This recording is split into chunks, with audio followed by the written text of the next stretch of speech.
Bem, pessoal, de volta com o estudo da transformada Z, vamos ver rapidamente que algumas propriedades da região de convergência. Então, a ROC, né? Primeira propriedade importante é a ROC não contém nenhum polo e ela possui sempre simetria circular, como a gente já está acostumado a ver, né? Então, esse fato que é importante, ó. Nenhum polo da minha transformada pertence a ROC. Tudo bem? Uma sequência finita, um sinal de duração finito, ele tem como ROC todo o plano complexo, com a única exceção do ponto z igual a zero, ou z igual a infinito.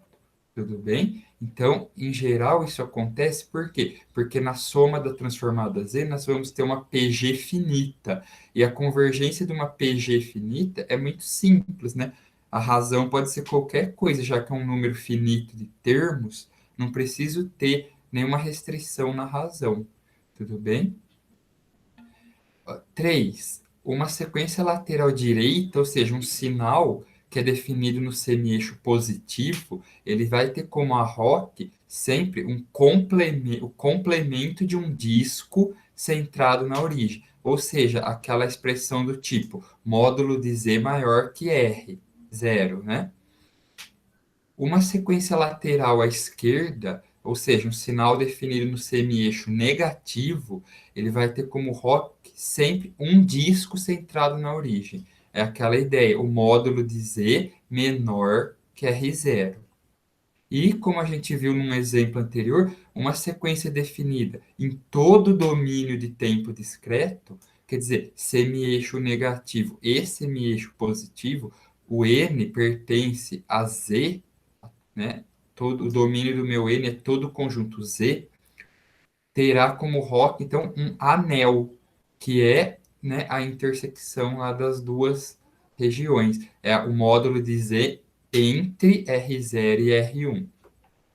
Pois bem, mais uma observação aqui importante é o seguinte: em geral, pessoal, quando nós temos a transformada Z expressa como, na forma racional, um polinômio no numerador e um polinômio no denominador, o que que acontece?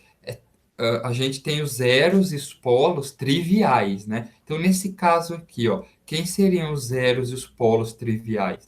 O zero, z igual a menos um, que zero é o numerador, e os polos, z igual a menos 2 e z igual a um. Tudo bem? Esses são os triviais. Porém, note o seguinte: nesse caso aqui, nós também temos um zero, que é o z igual a infinito. Por quê, pessoal? Que notem aqui, ó, o polinômio de cima aqui do numerador é grau um. O polinômio do denominador aqui é quadrático, é grau 2. Então, quem que é no limite, quem que é o limite da transformada z quando z tende a infinito? É aproximadamente o limite de um sobre z, porque ó, linear sobre quadrado cancela, dá um sobre z, tá certo? Como se fosse z sobre z quadrado, um sobre z. Quando z tende a infinito, isso vai a zero. Então, vocês estão vendo aqui, ó, o z igual a infinito também é um zero da minha transformada z. Perfeito? E pode acontecer o contrário, eu tenho um polo no infinito. Então, veja, quando x de z é do tipo, é um polinômio de grau 2 sobre um polinômio de grau um. Então, quem são os zeros e os polos triviais? Os zeros triviais, z igual a menos 2, z igual a um. O polo trivial, z igual a menos um. Tudo bem? Ok. Porém, o que que acontece? Qual é o limite de da transformada z de z, ou melhor, x de z, quando z tende a infinito? Bom, é como se fosse z quadrado sobre z, então é aproximadamente o limite de z quando z tende a infinito.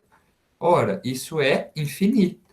Então, dá uma indeterminação no valor da transformada z. Portanto, z igual a infinito também seria um polo da minha transformada.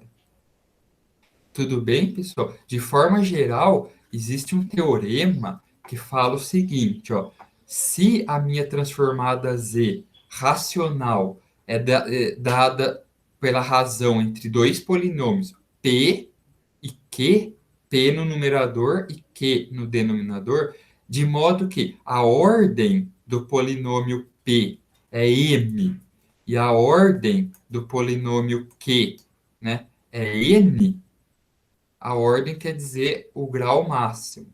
Então, o que que significa? Eu tenho duas situações.